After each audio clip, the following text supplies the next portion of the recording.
is entitled, No Matter What, Don't Look Back. Like I said last week, we did a lesson called The Rebirth of a Nation. And now the enemy is coming with everything he can do to try to distract us, to try to get us off of the path. But today we're going to inspire you that no matter what, don't look back. Now, go with me to Genesis 19th chapter. Let's get into the lesson now. Now, I forgot to give a disclaimer that we always give. We have a lot of new people on with us today. And as I said before, this is week 25 of the awakening. So for some of you, what you've been hearing right now is kind of shocking. It kind of seems crazy. Right? So we always give a disclaimer. If you hear something that you've never heard today, or you hear something that may offend you, don't click off. Just stay with us as we go through the Bible. And afterwards, you can hit us up. We can give you all the old lessons.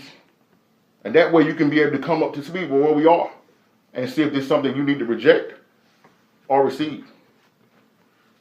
If you're currently right now in a denominational church, some of the things you may hear today may offend you. But we hope, as Paul said, that I have not come your enemy because I tell you the truth. We did not come here to ridicule. We did not come here to judge. We did not come here to criticize. The purpose of these lessons, Sabbath lessons, is to be the awakening of our people. The so-called black man, the so-called African-American man who is from the tribe of Judah, from the nation of Israel. So this is what we're doing here today. This is a love thing.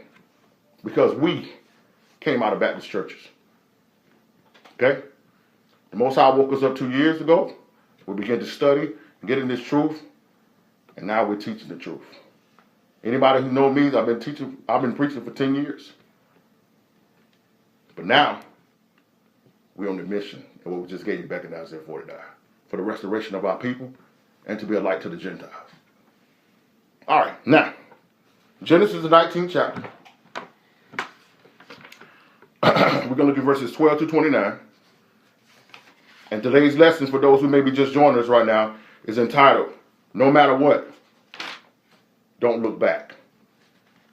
You're going to have a lot of things that's going to come your way as you make this route, as you reroute yourself from off of your original path to the path that the Most High truly wanted you to be walking. I'm going to ask you, we're going to encourage you, we're going to beseech you, as Paul says, no matter what, don't look back. Now, here in Genesis 19, a very familiar set of scriptures, and this is about the destruction of Sodom and Gomorrah, where Abraham's nephew Lot was living. You're going to see here, when we're going to start midway of the story, when the angels had came upon him and told him that it was time for him to go. Now, mind you, for you to really understand what we're about to break down here is that Lot should have never been in the city in the first place. And many of you can relate to him because you have what you have. You're blessed the way you are. Not so much that you earned it, but because of who you know. You may be involved. Your family may be some people who have relationship with the Most High or have influence in their community. And they've opened doors for you that you didn't have to open yourself. And this was Lot. And because of those doors open, he took advantage of those doors and went into cities, in a city like Sodom and Gomorrah, that he should have never been in the first place. He should have never been raising his family there in the first place, being connected to Abraham. Because the things that they were doing in the city, Abraham was not doing. More importantly, you need to realize also that the only reason, and we're going to show you this in a precept, that the only reason that Lot was spared is because Abraham was praying for him. And many of you are walking in pride because you think that you all that you swagged up, everything you got is on you. But you don't even know that many of you are living and surviving off prayers of your grandparents, prayers of your pastors, prayers of people that you probably don't even know that's lifting you up every day. And you think that things are going well on your own. So we're going to show you right here how the prayers of the righteous rescue the man and his family. But because his eyes wasn't focused on the rescue, their eyes wasn't focused on the rescue, some things went wrong. Now, Genesis 19, start verse 12 there. And the man said unto Lot, Hast thou here any besides son-in-laws, and thy sons and thy daughters, and whatsoever thou hast in the city, bring them out of this place? So the angel asked him, say, listen, bro, do you got anybody else here that's in your family? You got some sons, some son-in-laws? Because they had came to his house, and in the house there was only his wife and his 2 daughters. But he had some more people out there. He said, listen, if you got them, let's get it snapping. You got to get up out of the city. Verse 13. For we will destroy this place, because the cry of them is waxing great before the face of the Lord, and the Lord has sent us to destroy it. Mm-hmm. And Lot went out and spake unto his son-in-laws, which married his daughters, and said, Up, get you out of this place, for the Lord will destroy the city. But he seemed as one that mocked unto his son-in-law. You see that? And I know some of you are experiencing that in your families, where all of you used to turn up in the club together. All of you used to go out and fornicate and be drunk and just turn up, do all these things together. But then the Most High came to you, woke you up. You repented, turned to Christ, dedicated your life to the Most High. And then you started going back to your same family, your same friends, and like, look, yo, I need to put that down, man. Yeah, we used to do that, but you need to stop that, man. And they're laughing at you in your face. And I know it hurts some of you. I know it's disheartening. And many of you have made the mistake, like I did once before, that when you go and tell the people that they need to stop, you allow them to convince you to come back. And then you find yourself back in a place that you didn't even supposed to be. We got a precept coming for that in a minute. But I just want to speak through the Holy Spirit right now to you, that just because you may have failed back into something, you're watching this video today so that you can get back out. So he went and told his sons-in-law, he went and told his daughters, like, listen, hey, you got to get up out of the city. The Most High is about to destroy it. And they laughed at him in his face. And then what happened? And then when the morning arose, then the angel hastened Lot, saying, Arise, take thy wife and thy 2 daughters, which are here, lest thou be consumed in the iniquity of this city. And while he lingered, the men laid hold upon his hand, and upon his hand of his wife, and upon the hand of his 2 daughters, the Lord being merciful unto him. Now stop right there. You see that? Now this man, the angel done told him last night, yo, the Most High about to destroy this city, bro. Go warn your people. He went out there and warned them. They didn't want to hear it. But then he's still lingering. He's still like, yo, man, I still got to go watch this game right quick, though. You know, I still got to get at this girl, though. I still got to, you know, I'm going to get it right. It's just one more thing I got to do. And the Most High, he said, because of what? The Lord being merciful. Because the Lord was being merciful.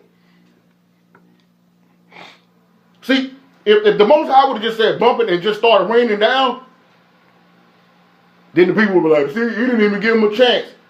And I'm telling you right now, some of you are watching this video because now the Most High is being merciful. You've been talking reckless. You've been prideful. People have been coming to you trying to tell you about Christ and tell you about the Most High. And you got every excuse in the world not to do it. You're talking about the white man this and the white man that. Donald Trump this. What they got to do with your life? But because the Lord is merciful, the angels did what? The Lord being merciful unto him, they brought him forth and set him without the city. He said, man, let's go. They grabbed him by the hands. Let's go. No time to be sitting around seeing what LeBron James just said on Instagram. And they ain't got time to worry about what Cardi B doing on Snapchat right now. It's time to go. Verse 17. And it came to pass, when they had brought them forth abroad, and he said, Escape for thy life, look not behind thee, Neither stay thou in all thy plain, escape to the mountain, lest thou be consumed. So he made it perfectly clear here. Don't look back. And many of you are looking back. You're going back, reading old text messages of people that done you wrong, and you thinking like, man, I'm kind of ain't got nothing popping now. I should just hit them up. You're going back and looking at old pictures in your phone. Man, we did used to have fun though, man. It was nice. Man, she's still looking right though. You're going to the page like, man, she's still looking good. Boy, look at his beard, boy. That beard game is on right now. I'm just saying. Right? Man, the club really is popping though, man. Man. So he tell him, don't look back. Escape to the mountains. Don't even dwell outside of here. Get out. Okay? Verse 18. And Lot said unto them, O not so, my Lord. Behold, now thy servant has found grace in thy sight, and thou hast magnified thy mercy which thou hast showed me unto me in saving my life. And I cannot escape to the mountain, lest some evil take me and I die. See, that's the problem. Right? When the Most High comes in and rescues us and get us off of something that was about to destroy us, we so focused on what might happen that we can't even do what he tells us to do right now.